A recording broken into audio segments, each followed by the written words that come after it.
কি আছে না গোড়াও এটা যেন কোনো অবস্থা না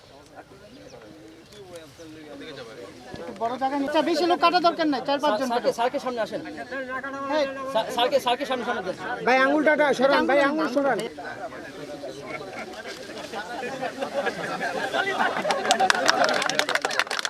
একটু হাতটা উপরে রাখবেন স্যার, ধানটা একটু হাতে উপরে রাখবেন স্যার।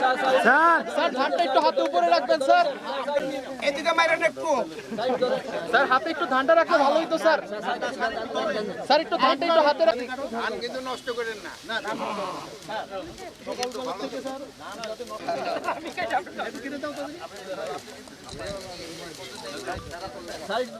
আমাদের পক্ষে যতটা করা অতটা সম্ভব।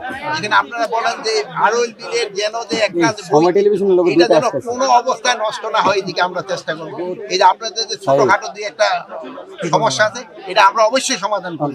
আর ওই যে একটা বলছেন যে একটা খালের একটু খননের দরকার আছে, ওইটা করে দিব।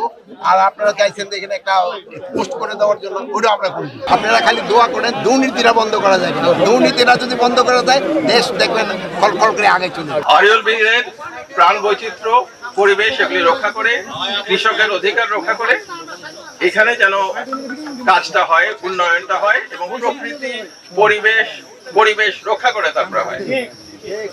এই জিনিসটা আমরা চেষ্টা করব এবং এখানে আপনারা সহযোগিতা করবেন।